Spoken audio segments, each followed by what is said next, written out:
Welcome to Second Table, where we discuss spirituality, philosophy, and psychology.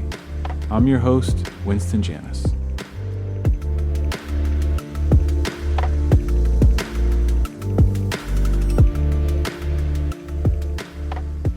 Hey everybody, welcome back to the Second Table podcast. So excited here today. I'm with Trace Bell. And Trace Bell is a recent UCLA grad.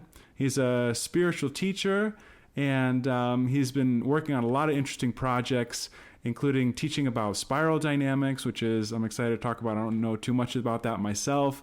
Doing a workshop on how to talk to your kids about spirituality, and also has been doing something he calls the Saturday School, teaching others about a lot of different spiritual topics and nature of reality and self. And he's also been on the Robcast, Rob Bell's podcast, his father, several times in conversation with him. That's kind of how I got introduced to you, Trace.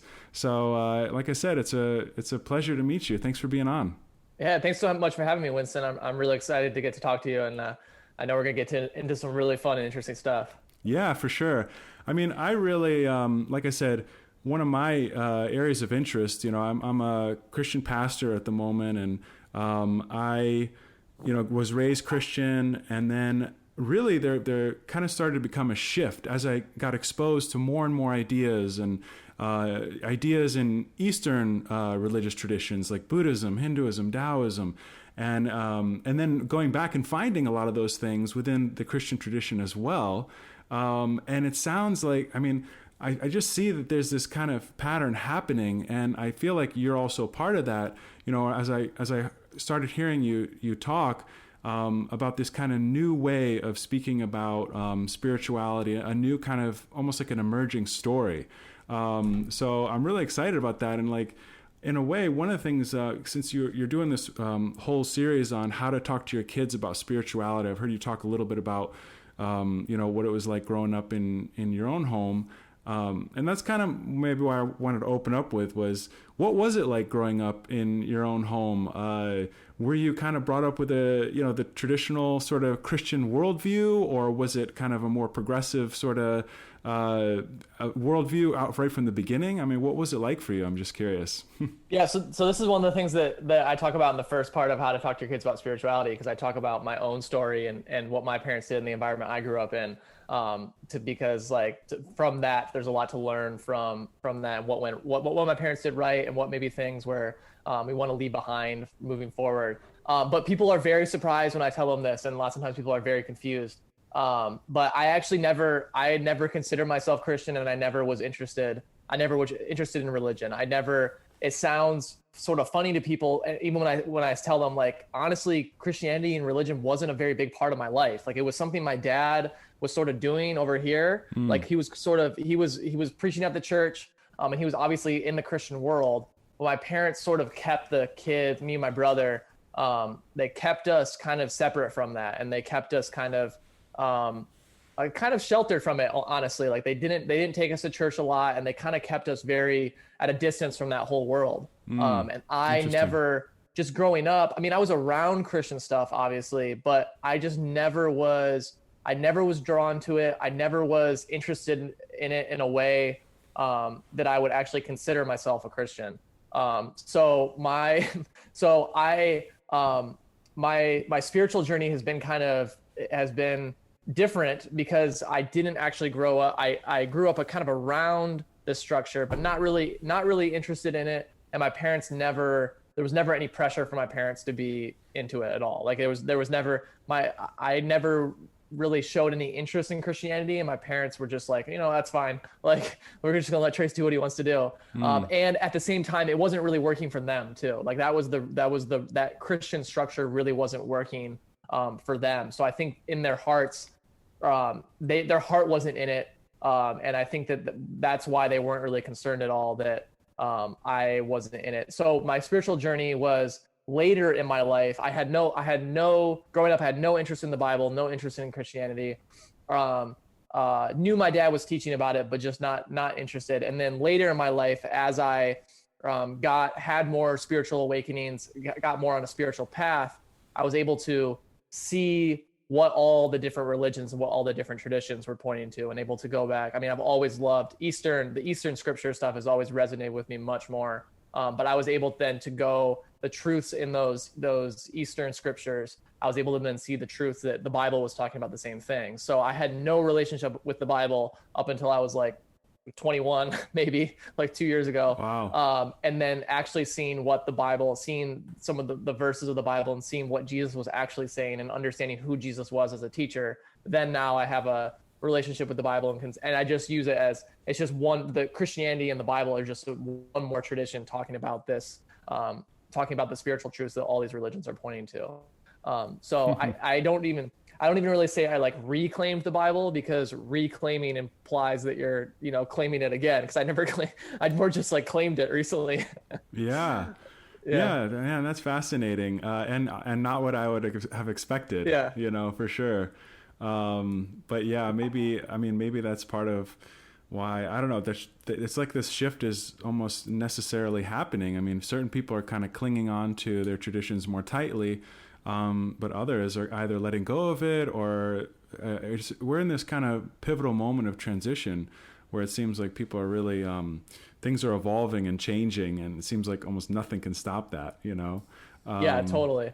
But it seems like, I mean, one of the things I heard you talk about was, maybe you can kind of recap that a little bit. It's just, early on in life, you had this fascination with who is aware of yourself as Trace Bell. Like, what is that awareness? Can you say a little bit about that? Yeah, totally. So that the reason that I wasn't really ever interested in religion was because as a kid, I hope that there was this, I talk about this mystery that just sort of sat at the heart of his existence for me, which was, there seems to be some awareness that's aware of Trace. Like, I have Trace and I have this whole Trace experience. There's this whole Trace life. But I'm also aware of this whole Trace life. And it was something that like I couldn't really articulate as a kid. It was sort of just like a deep sort of feeling I had that my identity has to be deeper than Trace. I interact in the world as Trace, but my identity has to go deeper than Trace, because there's something that's aware of Trace, and there's something that's witnessing Trace. So I talk about how I used to like listen to music as a kid and rest in this awareness that's aware of Trace, and be like, who is actually hearing this music? Because if it's Trace that's hearing this music, I can't say it's Trace that's hearing this music, because the awareness that's aware of Trace is also aware of this music. It's like, if I'm actually the perceiver of my experience, how can Trace be the perceiver of my experience? Because Trace is something I'm perceiving. So I'm articulating it now as an older person, but this was something that like I didn't verbalize as a kid, articulate, but it was something that just really, really fascinated me. And as I got older, I started to learn that I was fascinated by the mystery of consciousness. What is consciousness? And that was what was always the most interesting thing to me. So religion never felt like it really helped me with any answers or inspired any like wonder and awe about consciousness. And then also the flip side of that is the flip side of being religious, atheism, of just, there's nothing going on here. This whole experience is just neurons in the brain. This was a cold, indifferent universe where all that exists is just the physical. That was like equally as uninteresting to me, because it was like, I remember reading as a kid about how the number one problem, or one of the top problems ranked annually by the scientific community and scientific magazines is the hard problem of consciousness, which is science can't come up with an adequate theory for how the brain produces consciousness. So we have the physical material brain, and how that somehow with enough complexity produces the inner richness of consciousness. There's no actual causal explanation for that. So I remember being like, hold on a second. So this whole thing, this thing that I'm totally mystified by, science is admitting yearly they can't explain how. It's like saying the brain produces consciousness is like, if we just add enough decks to the card, then the card deck knows how to play poker. It's like the jump there is too. Yeah. So I was starting to read about that as like a teenager. So I was like, okay, so this whole religious explanation of the world of there's a God up in the sky that's judging all the people he creates, and those that don't believe in him are going to burn in hell forever. And that was like, okay, that one's not interesting to me. And there's the atheist of, this whole experience is just neurons in the brain. everything can be explained by science. I was like, okay, no, that's not interesting to me. Consciousness always felt like the most, that was always the most interesting thing, is what is this? I can't put my finger on it. I can't really like describe it. I can't, it's always here, yet I can't point to it. There was always a mystery of consciousness to me. And that was always the most fascinating thing. So my spiritual journey has been exploring that, exploring meditation. Meditation has been a huge part of my journey, just exploring who is that, what is that awareness that's aware of trace, and exploring that deeper identity, that deeper self. Yeah. Has been my journey. Yeah. Yeah. So much of these concepts, they remind me of they remind me so much of like Eckhart Tolle. And I don't know if you've been influenced by teachers like that. Yeah. I love Eckhart. Yeah. Yeah. Man. And so, yeah. And once again, this whole shift that seems to be occurring, it's like it's more geared towards experience over, being taught certain beliefs or dogmas or, kind of things that we're supposed to believe on faith. I see this as what you're describing as a more, these recent, podcast episodes I've heard you on. It's like you can know this kind of firsthand with your own experience rather than just being told, that this is true, or you just, believe that this is true. And yet you find, it's true. It's like on a kind of the way we're used to reading, like, Christianity, the Bible and stuff like that. It doesn't seem to be talked about in the same way. And yet it does point to like what's going on with Jesus and so many people, Paul and others, right? And the disciples. It's like there is a transformation going on. It has to do with transformation of consciousness, even though that's not the language being used, right? Totally.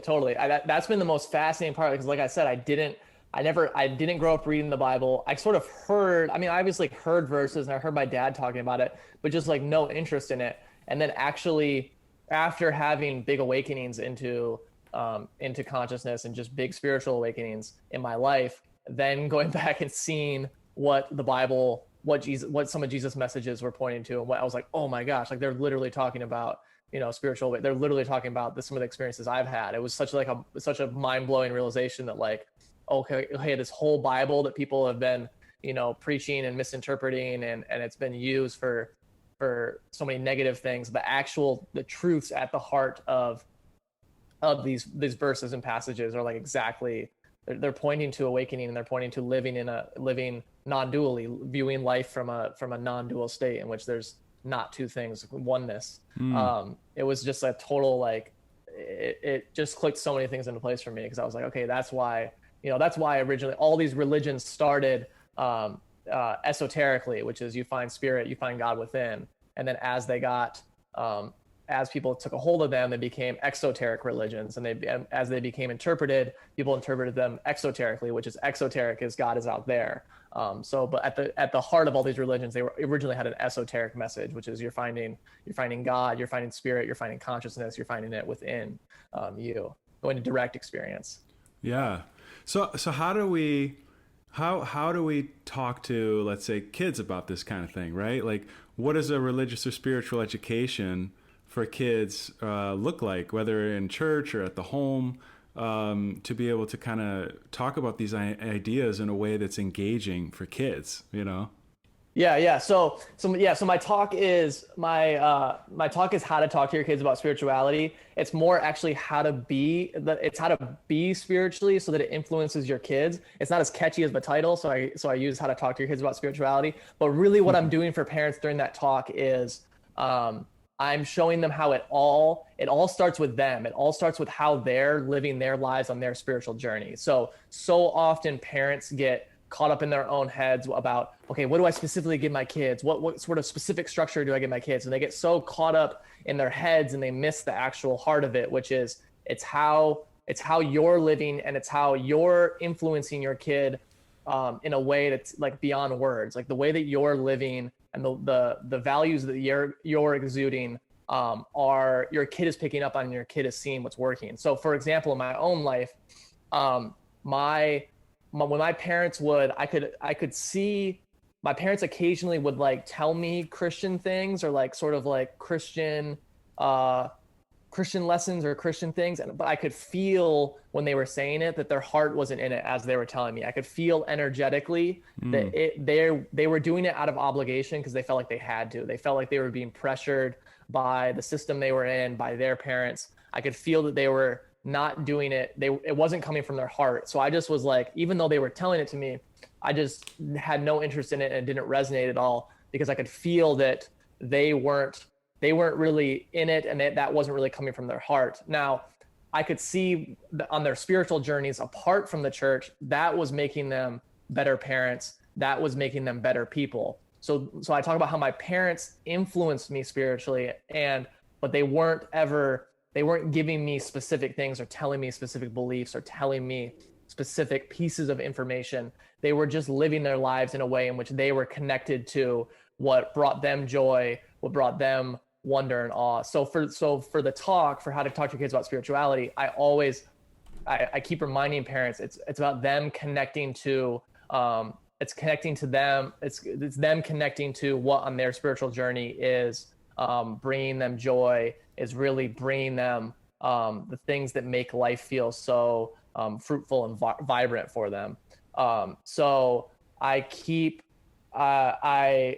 talk about how spirituality is so unique, and every kid has I talk about a unique doorway into spirituality, like different people. Like, so for me, it was consciousness. For my parents, it was organized religion. They sort of moved through organized religion. A lot of people, it's organized religion they move through. Some people, they get really into science and started studying quantum physics. There's so many different some people are really into astrology. There's so many different unique doorways. So I talk for parents, it's about I call it creating the container. You want to create the container, create an environment in which your kid is allowed to explore their own unique doorways. I talk about how spirituality is not about it's not about a specific belief structure or specific structure, because then it's just going to turn into another religion that your kid's going to most likely have to rebel against or undo later. It's about just creating the container that allows them to explore their own unique spiritual path. Yeah.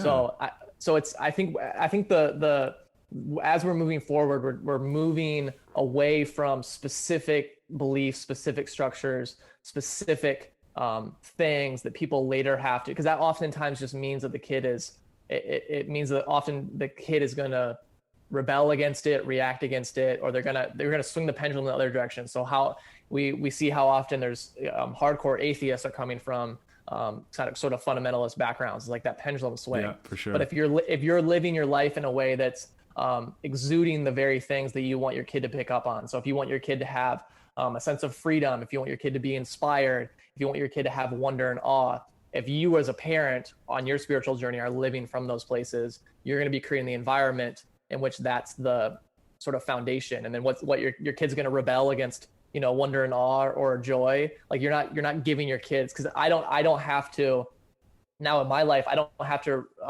undo any sort of belief structure, or I don't have to, like a lot of Christians tell me, deconstruct. They go through deconstruction. I don't have to do any sort of deconstruction because my parents never gave me anything specifically. They just gave me the freedom to explore questions about consciousness.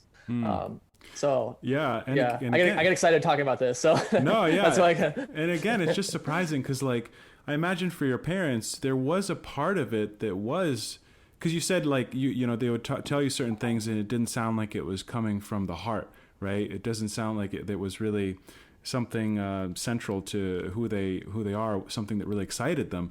And yet I imagine that a large part of it probably did too. I mean, I don't know, like right? And just like kind of knowing a little bit about Rob, it's like, he's passionate about teaching the Bible, written books about it. I mean, maybe certain aspects weren't, right? But I don't know. Does that make sense? Like how, like, I'm just trying to imagine, like, maybe them trying to teach you some stuff, right? But then I'm not sure, like, how you mean that it didn't feel like it was coming from the heart, when it sounds like maybe there was like two things going on at once, right? Like maybe some part of them did feel passionate about it, and then other parts of it maybe not. I don't know. Does that make any sense? Yeah, it makes sense. And it wasn't when they were telling me Christian things, it was more some of those like standard Christian things about like Yeah, we believe going to church regularly is important. We believe some of the more like some of the more beliefs and things around Christianity. They would tell me, I could tell it felt like it was coming from them. From them, it felt like it was coming from they were doing that because they felt pressured to, or they felt like obligated to. They felt like if they were doing their kids a disservice if they didn't tell their kids those kind of things. My dad wasn't really telling me about like he would like when he would tell me about Jesus, and he would tell me about like I could hear his teachings about like my favorite line from him growing up was Jesus would be mortified they create a religion out of him. Like I always loved that line, and I could understand. So when he would tell me about Jesus, I would understand that those parts didn't really feel like they were becoming out of obligation. It was more the sort of rules around Christianity. It was more the sort of rules that felt like they were coming from a fear-based place. So there's certain things that were in Christianity. There's a lot of the stuff is coming from fear. So it's if you don't, we have to put these rules into place because you can't go get off the path, or you can't stray too far from it's all this like fear and control. And anytime my parents didn't do it, again, they didn't do a lot of it. It was very, very rarely,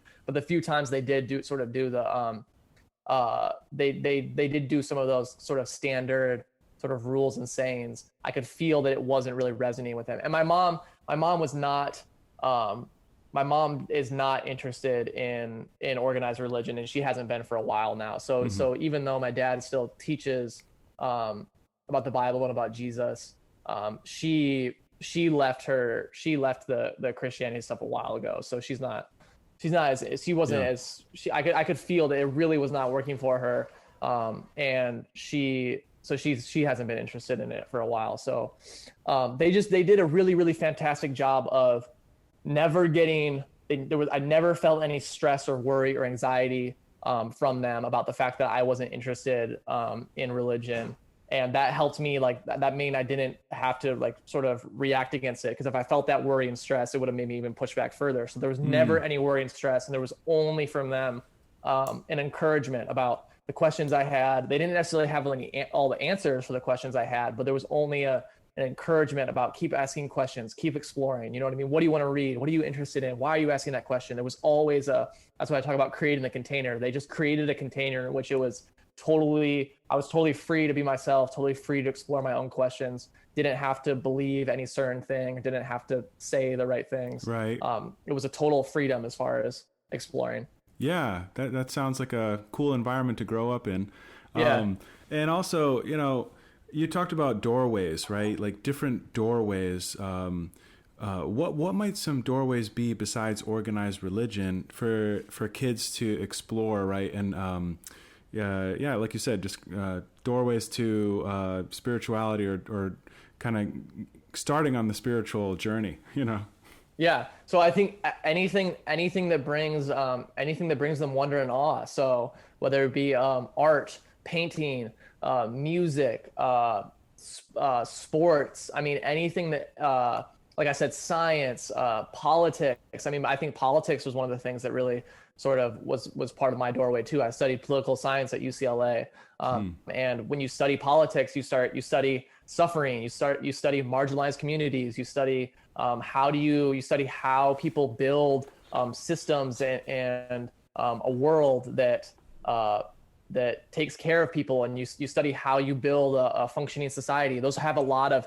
when you start to find spirituality in everything, you can start to see how everything can become a doorway. So you start to find, like my dad's massive saying is everything is spiritual. When you start to see that everything is spiritual, you start to see that anything that brings you wonder and awe and curiosity, anything that brings you joy, can become your sort of doorway into spirituality. And I also talked during the talk how spirituality is about our own personal connection to that wonder and awe. So for me, it's consciousness is what has always brought the most wonder and awe. So to me, spirituality is about connecting and exploring consciousness. That's why I say spirituality looks unique to everyone, because that's a totally, what brings them wonder and awe is totally unique.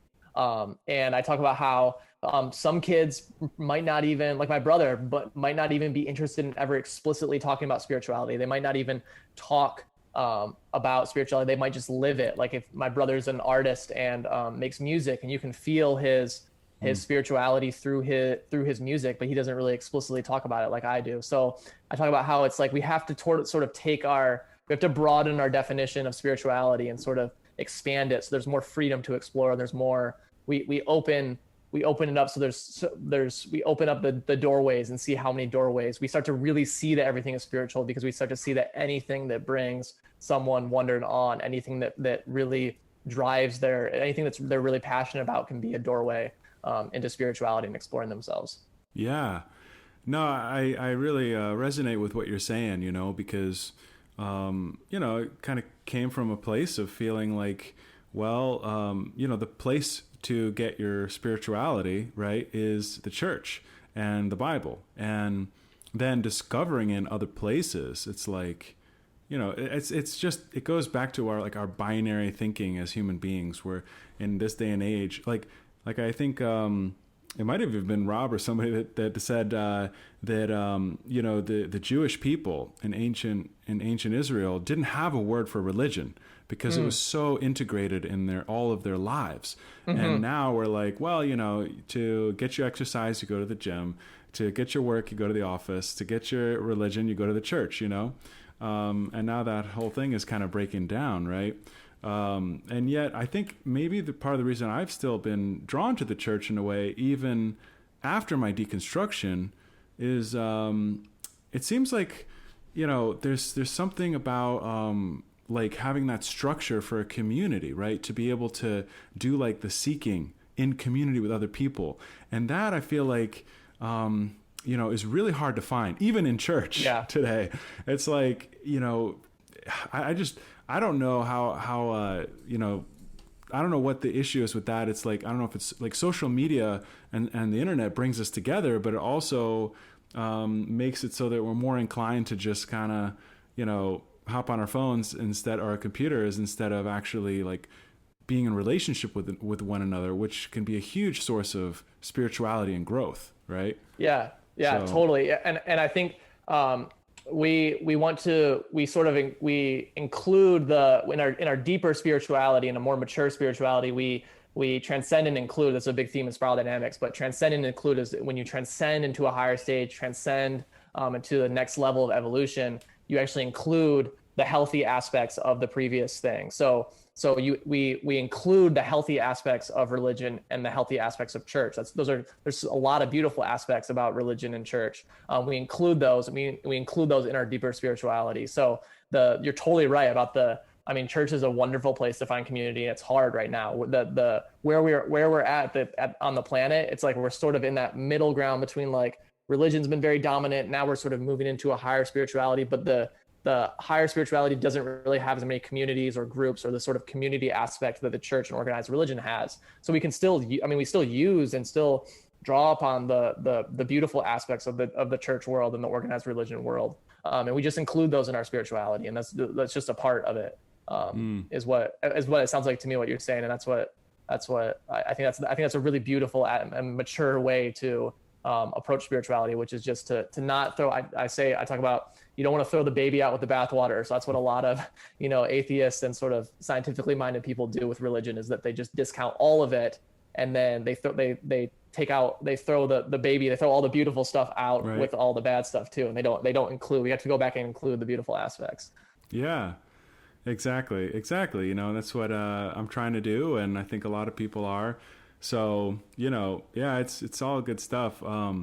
So maybe you could tell me a little bit about like Spiral Dynamics, because like I said, I probably know pretty much nothing about it. So okay. I know it's part of the work you do. So yeah. So Spiral Dynamics. So I was taught this by I've heard dad's been teaching Spiral Dynamics for like over a decade. So I've sort of heard it growing up, but didn't really fully understand it. When I was 21, my dad sat me down and taught me it. But Spiral Dynamics is a psychological development model that maps patterns of growth in humans. So it was made by this guy named Don Beck and Claire Graves. I don't know what decade they made, 70s, maybe 80s. But it was made by these two guys who were psychological theorists, sort of, and they compiled tons of research and tons of data about how humans psychologically grow and how their value system changes over time. And they found that there were these certain patterns that humans grow within. There was these certain stages that humans grew through. Sorry.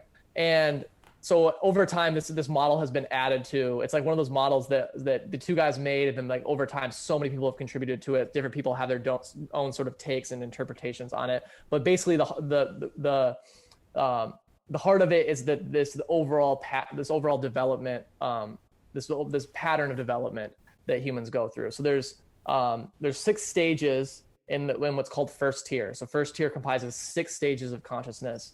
And then there's what's called second tier, which is called integral. So I don't know if you've heard of like integral thinking. People talk about Ken Wilber has the Integral Institute. Second tier is integral. So it maps these 6 stages, and then through first tier and then second tier map consciousness development. So just real quick, to get an idea of the stages. So you have the first stage, which is beige, which is called the survival stage. So this is the stage like in human history, like cavemen were at. So this is beige is just like, if you just think of a caveman is, doesn't really have a concept of like God, philosophy, any sort of complex topics. The caveman's consciousness is just at a level where he's only worried about what are my survival needs? I mean, I need to take care of my food. I need to take care of my water. I need to get throughout the day. So like stage beige, survival. And then throughout humans evolved from beige to what's called stage purple, which is called some people call it the magic stage, the ritualistic stage. These cavemen form tribes and clans that worship gods like the sun god and the rain god, and they start developing concepts of the fact that things happen in their environment and there's gods or forces behind them. So if we do the right rituals, then the rain gods will bless us and bless our crops. So that was stage purple. And then you have stage red, which is the third stage.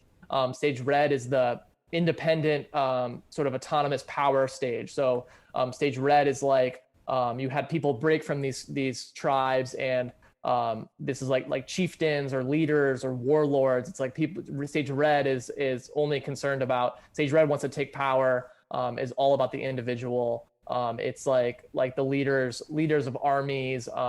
Like examples today would be like mafia leaders. The stage red is a very power stage. And then in history you had stage blue, and stage blue is the order and structure stage. So with stage blue was the emergence of religion, organized religion.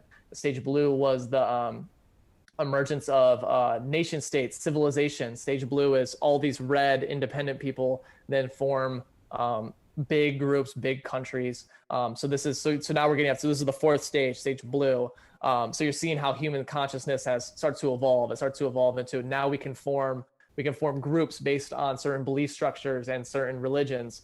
And then you had more recently with like the scientific revolution, the industrial revolution, you had after stage blue, you had the emergence of stage orange, which is all is the logic stage. It's all about using the brain logically and rationally. So with stage orange, like I said, you had the scientific revolution, and you had with stage orange, you had atheism. So stage orange was now questioning and demanding evidence for God. And then after stage orange, now this is a very recent stage, this came on scene in like the 1960s. You had after stage orange, you had stage green, which is all about I came on the scene with like the hippie movement and the Vietnam War protests. Stage green is all about loving everyone and having compassion, and it's like almost like hippies. It's like the stage green is all about finding the love for everyone by sinking into your heart. So those are just a really brief sort of run through of the first 6 stages. So those 6 stages that I just ran through make up first tier consciousness. But what we can do now is we can go back and see how each stage has a healthy manifestation and an unhealthy manifestation. So like stage red, for example, which I called the independent autonomous stage, right. How that stage looks in a healthy way is simply just having empowerment and being able to do the things in your life that you want to do because you have empowerment. How that stage looks like in an unhealthy way is trying to have power over others or trying to dominate others or trying to hurt others to get your way. So we can see how each stage, or for stage blue, for the religious stage, you think about for your religious upbringing, if you look at the unhealth in that stage blue, and unhealth in some of our religious upbringings are some of the dogma that we were fed, some of the separation based on religion. So the sort of us versus them attitude of the Christian, anyone that's not Christian, they're the bad guys, they're wrong. You can see that in a blue system, there's a lot of unhealth in a blue system. But on the flip side of that, there's also a lot of health in a blue system of like the church's organizational structure, the church that's able to get a bunch of donations and have a cause that they can then work and donate to, the organizational aspects, the discipline, that how everyone is has some sort of delayed gratification on behalf of the greater good. So you can see on that stage blue, or in your religious upbringing, there was healthy aspects, and there was unhealthy aspects. Now, what we can do now that we have this whole model that maps that, we can go back and own and integrate all the healthy aspects of all these stages so that we can truly be integral and integrated. And that's what I'm doing with my course right now, Living the Spiral, that's available on my website, tracebell.com, where we're going through the course is 7 weeks, and we go through each stage. We cover each stage in an individual session, where we figure out we learn how to integrate and embody the healthy aspects of each stage. So we're living integrated, because right now the next stage of consciousness that's coming on the scene is what's called second tier, and second tier has fully integrated all these healthy aspects of the stages. So that was my real quick. That was my tried to break it down as succinctly as possible. No, yeah, that was a good summary. So how many tiers are there? Is just 2 tiers? Just 2 tiers right now. Once you get into so there's like 2 stages mapped in the second tier. Once you get, it gets so theoretical beyond that.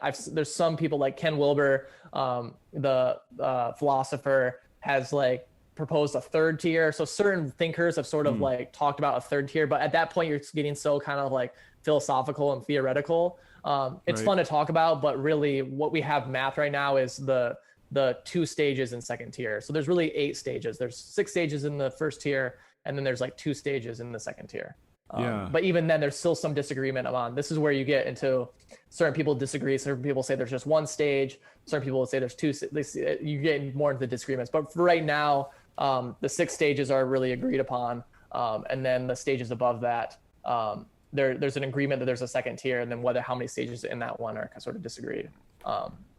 So it sounds like even though you were sort of describing it in terms of like a historical kind of progression, that this is actually something that is experienced individually as well. Is that right? Yeah, exactly. And that's really the power of it, is that you can the map that shows the patterns of human development. It shows how human consciousness has evolved over time, developed over time. And so it shows it in individuals. It also shows it in collectives, how countries evolve over time, because certain countries are at some of these different stages. And then it also shows in your own personal life how people move through these stages in their own psychological development. So the spiral dynamics has a lot of uses, because it allows us to understand things historically. It also allows us to understand our own growth. And that's really the power of it, is we can see that there's all this research and data that shows that there's these patterns that humans develop through. And now we can use that for our own lives and for our own spiritual journey, which I always thought was the most interesting question about spiral dynamics, is like, how do we take this psychological development model and then use it to make ourselves more whole, aligned human beings that are living integrated? Yeah. So it sounds like somebody like Jesus or the Buddha or whatever would be more like a stage 6 or whatever it was person. Yeah, second tier. So there's a stage in second tier. So the 2 stages in second tier are yellow and then turquoise, and turquoise is the holistic stage, and turquoise is sort of, I guess you could call it the non-dual stage. So turquoise, people that are in turquoise are usually have had some very deep awakenings, are living in a way in which they're really living in the oneness. And to me, that's who Jesus was. Jesus was an awakened being who was teaching all at the heart of all his teachings was a non-dual message of the fact that reality is one. So I would say that Jesus was one of the reasons Jesus was so, he's so massive, and so many people have been drawn to him, such a massive cultural figure, is because he was living in these higher stages at a time in which the level of consciousness was so much lower on the planet. So his teachings were all about these higher stages. It's amazing anyone actually recognized him when you think about it. Totally. Well, given that the was the contrast. genius, and that was the genius of him, is because he was able to craft his message. He was able to craft this non-dual message for at a time, like the best teachers are the ones that speak to meet their audiences where they're at. So he was able to craft and I think this is the big how a lot of people misinterpret Jesus is they don't understand the cultural and societal context that he was teaching within. So they're like, if you're not looking at his words and looking at what he's teaching, if you're not looking at how he was sort of crafting his message to meet people at that time, then you might miss certain things. So he can't just flat out teach like non-duality in a total non-dual way at that time. He has to use the language of the time and teach creatively, because he has to meet these people where they're at. And not I think only that, but the teaching had to get through, basically people who are writing this stuff down like 70 years later. Totally. Yeah. And it's still, a lot of it reached us. So God only knows what's lost, right? Totally. And I think that there were like during that time, I'm sure there were other awakened beings, but I don't think they had the teaching. They didn't have the teaching ability that Jesus had. And I think that's one of the reasons he was so, he's been so influential and so massive, is because he was just such an amazing teacher that was able to take these experiences that he had, take this non-dual consciousness that he was living in, and actually communicate it in a way that was really resonant, and actually was able to be carried on, essentially. Yeah.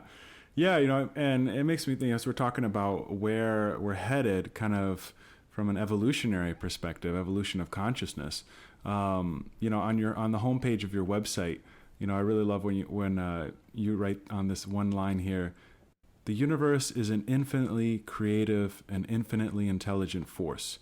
And you are not just connected to this creative and intelligent force. You are this creative and intelligent force. Yeah. That to me is what awakening is. I remember when I learned that, was sort of reading about awakening and reading about, what is spiritual enlightenment? What are all these awakened teachers talking about? And I remember realizing, like, wait, this, we live in reality, but you can actually, like, the coolest thing about reality is that you can actually awaken to it. You can actually have an awakening experience, which actually like shows you what you are. And that to me is, that to me just epitomizes what consciousness is when you wake up to the fact that what you are is actually beyond the human. You actually wake up to the fact that you are the universe. You're not something that's separate from the universe. You're not something that's at a distance from it. You literally are the universe. And it sounds crazy saying that, communicating as Trace Bell right now through this human body, but when you have that experience, it's like, oh my gosh. Mm-hmm. So thank you for quoting that, because I do love that line. Yeah, I love it too. And to me, that is kind of the core insight, and going back to Jesus, that realization, I and the Father are one. Yeah. I am the vine, you are the branches. It's all kind of pointing to the same thing. Gosh, and that line reminds me so much of one of my favorite teachers. My listeners will probably laugh. Have you heard of Alan Watts? Yeah, of course. I love Alan Watts. Yeah, Alan Watts is like a huge influence on me, and I probably bring him up in there like every episode, because it's just so central to kind of my own spiritual journey, and there's just you hear it from a lot of different teachers, and a lot of them articulate it beautifully, but the kind of mind experiments that you're talking about doing, like realizing, like, okay, when, whether it's the present moment or our identity, our awareness, like, okay, let's pay attention to our actual experience. Watts was really brilliant, and kind of being able to articulate and give images and analogies and metaphors that'll help us understand how we aren't separate from the universe. Yeah, totally. There isn't this separate self that exists really apart from the universe.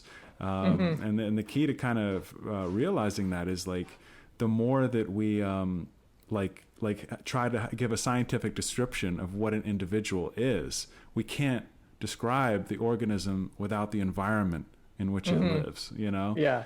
And so it's like, it's the two things go together completely. And that's just a mind-blowing thing, because it's like, then you start thinking about these opposites that he talks about, like how, there's things that appear poles apart, black and white, and yet, funny enough, you can't have black without white. right? Yeah. You notice that all Yeah. dualities actually rely on each other. Yeah. Yeah, exactly. They Yeah. define each other. Yeah. And he goes into talking about even life and death in that way, right? It's like how could life exist unless there was that, that counterpoint, that period of basically no consciousness, so you can feel Hmm. the, if it's like a pulse, you feel that there's something there, or a sound, right? Sound is vibration, meaning, there's the pulse, and then there's the lack of the pulse. Everything is like that. Even the neurons in our brains, they either fire or don't fire, right?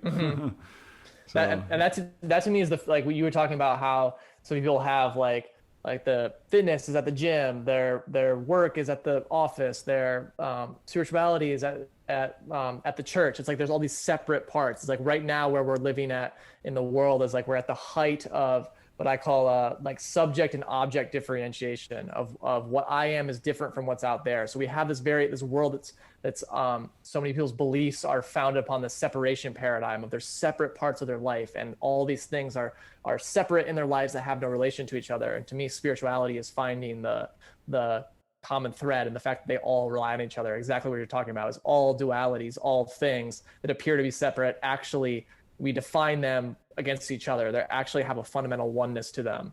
So this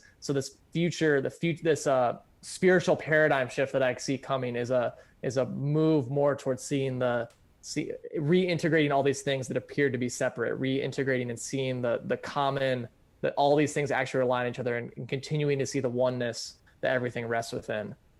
Is the future the future of what's going to happen, in my opinion. yeah, it's like our consciousness. I mean, it's like we're putting a net over things, or a grid. That's what Yeah. scientists do, and that's what we have to do in order to make sense of life. Is like, okay, we distinguish, and Yeah. that makes us kind of allows us to, like Watts describes, like reality is like a fish. It's wiggly, it's slippery, and to get a hold of it, you need to use a net, right? But reality doesn't come with the net already on it, right? It's like we impose the net, and that's a concept. That's Yeah. those are our thought constructs, but it isn't actually there, right?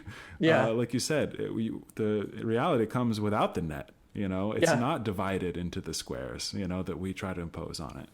Totally. Yeah, I'm just reading. I just read a Ken Wilber book called No Boundary, where it's this brilliant book where he talks about, like, if you just look in your direct experience right now, you don't actually see. You see distinction. You have a visual field right now that has all these different colors and different shapes, but you don't actually see just separate, distinct objects. That's something that the mind, like when we look around the visual field, the idea of separate, distinct objects is something the mind is a concept the mind creates out of this visual field. We just see one rich, textured field of awareness, one visual field that has sort of different shapes and different colors and different textures. But the idea that those are like separate things is actually something that something that the mind creates. So like you've been talking about, starting with direct experience. I think the other big shift is that spirituality is going to start with direct experience. What is this? All we know is what's happened within consciousness. All we have is conscious experience. Let's start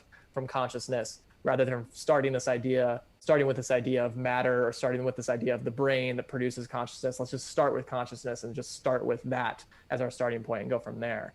We're starting from a position of oneness rather than starting from a position of separation, which is where the world is right now. Yeah, and and that also makes me think also, like, integrating what we know from science about the universe, because Totally.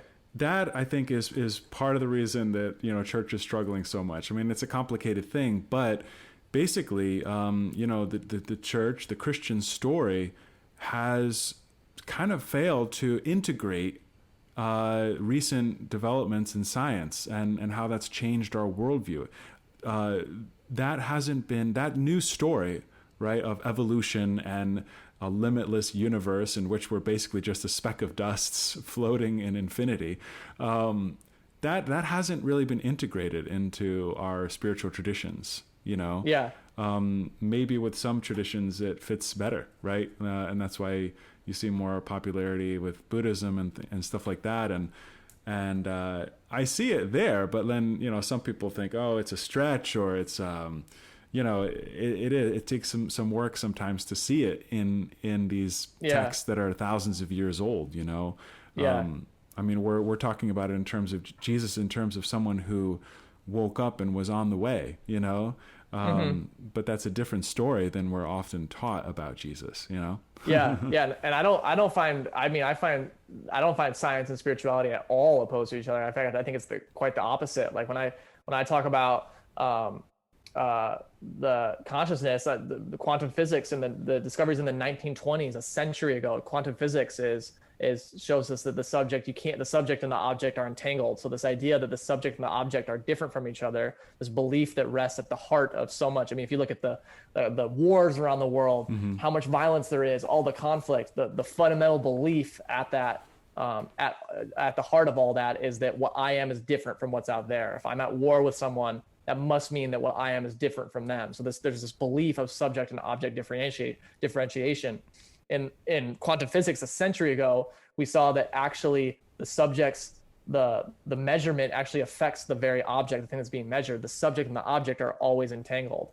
So science is actually there's a science of spirituality, and science is not at all opposed to spirituality. And it's actually the future is an integration of that. It's an integration of seeing what science is pointing to, seeing what all the heart about what all these religious texts are pointing to, seeing the integration of all those things. That's right. The future. Yeah. It's almost like and if we're talking about, say, Christianity and the Bible or whatever, I think about changing the shift of emphasis. So like you can read the Bible and see that there's all kinds of stuff that's pretty small-minded that you can emphasize, judgmental or kind of, condemning or whatever.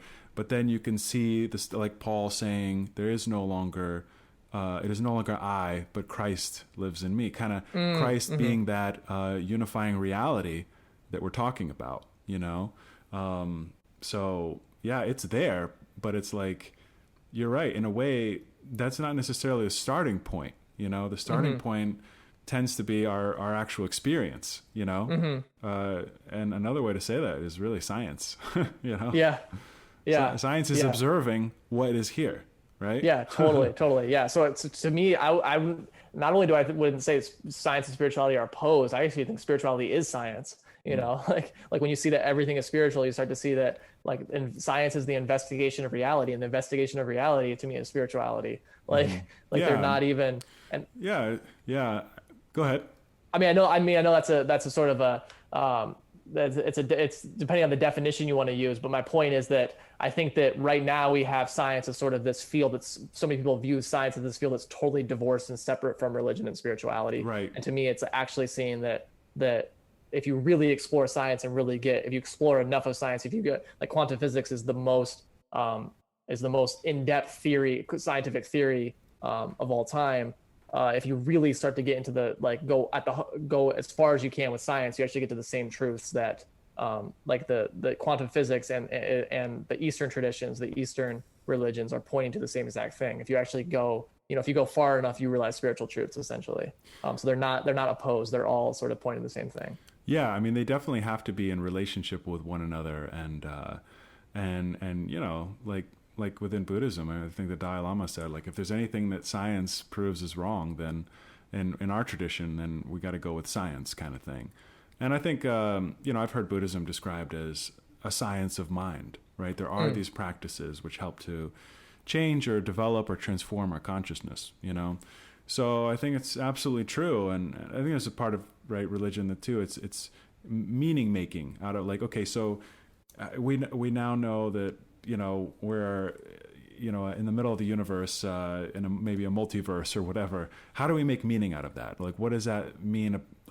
What does it mean to be human in that kind of a universe or whatever, Totally. Yeah. So there's that element too, but yeah, I mean, I pretty much agree with what you're saying. It's these things need to be more even in conversation with each other than they are. I mean, they're kind of, in some sense, inseparable. Because they have to do with our human experience. Yeah, totally. And I've always loved science. So just studying science and finding, for me, integrating science into my spirituality and seeing the common threads has been so much so much fun, and it's been so just amazing to see that all these questions I had about consciousness, like there's so many people that are finding wonder, like amazing things, and so many people connecting so many dots out there, and it's just as far as the hope it gives me for the future of the future of spirituality, I think it's really, really hopeful and exciting. Yeah, yeah. There's one image too. I don't know. You may have heard of it. Like Watts uses. We were talking about vision earlier, and I know I just like the images and sort of things that you used in the previous conversations I heard you on the podcasts reminded me a little bit of it. Like Watts talks about how, everything we see and experience in the world, at least visually, right? It's like in the optical kind of nerves in the back of our brains, right? Or the whatever the section of the brain is in the back of your skull that controls our visual experience. And so he's saying you could say that everything that we see in the world is really just activity, electrical signals firing within our skull, right? So the external world is actually inside of our brains, right? But then he's like, you also have to correct that thought, though, by remembering that your skull is inside the external world, Yeah. So it's this crazy thing where you're like, okay, it's inside me, but I'm inside it. But it's inside me, Yeah. But he's like, that's reality, though. It's pointing to the fact that reality is transactional. It is this relationship, this kind of yin and yang, give and take. You cannot have one without the other, right? Totally. Yeah. That our individual selves, which we feel is separate and cut off from the external universe, is actually an expression and an inseparable part of the external universe. Totally. Yeah. Yeah. It's all you. And actually, and actually find out that the external universe is not, it's not separate from you. It's not external to you. That's the heart of spirituality, because it's so easy. It's so easy for us to identify with this, but then to realize that all of that out there is actually us too. That's the heart of spirituality right there. Yeah. Because you would not be able to have an individual experience as Trace Bell unless there was an external universe in which you could have that experience. Exactly. Yeah. Yeah. So, there's always a relationship, and continuing to come back and resting in the relationship, seeing the relationship. That's why going out in nature is such a profound spiritual experience. Is you're seeing the relationship your body has to the external environment, continually going back and resting in how you're seeing that what you are has a relationship to everything out there. You're finding the oneness. You're finding that everything is spiritual. Yeah. See, that's the kind of stuff that inspires wonder, Yeah, for sure. And that's exactly what I was talking about for the how to talk to kids about spirituality, is just for the parents continually living their life from that place of wonder, because that's what your kid's going to pick up on. That's what's going to influence your kid. That's what's going to create the container that allows your kid to have the freedom to explore that brings them wonder, rather than getting so caught up in here and then caught up in the head about what right information to give the kid. Live from right here and live from that place of wonder. And that's the future of parenting as regard to spirituality. Yeah, it almost makes me think it's almost like any other kind of education. I mean, I think kind of the best teaching, right, is like rather than just telling kids how to do it and what the answers are, to kind of ask the right questions and get them to ask the right questions, Yeah, totally. Yeah, cool. Yeah. Well, yeah. Well, I know we're kind of winding down on our time here, but yeah, it's been a really interesting conversation, and it's been a pleasure. Yeah, this has been so much fun, Winston. Thank you. Yeah, thanks for coming on. Before we close, though, do you anything you want to tell our listeners about where they can find you online, or things you're working on, that sort of thing? Yep. So you can find my website is tracebell.com. That's Bell with 3 L's. So that's TRACEBELLL.com. I'm doing a couple more dates of how to talk to your kids about spirituality, which are available on my site for sign up. I'm also doing a next group for Living the Spiral, my group where I take people through the spiral dynamics, where we integrate the health of each of those stages. And that course is like, if you've never heard of spiral dynamics, that course is perfect. We cover all the basics. But we just finished we're just finishing up the two groups that I've been doing, and it's gone amazing. It's been such a blast, so fun.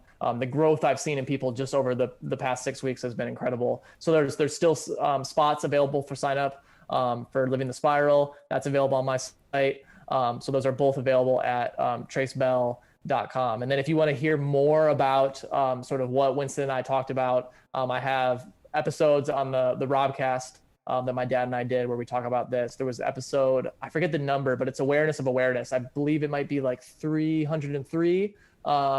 We just did that on the Robcast. And then we had a recent one, I think it was episode 307, which is called Time and Us. So we go into a little bit more. Those are some recent podcast episodes, and there's going to have a bunch more planned for the Robcast. So if your listeners want to stay tuned for the Robcast, there's more good stuff coming.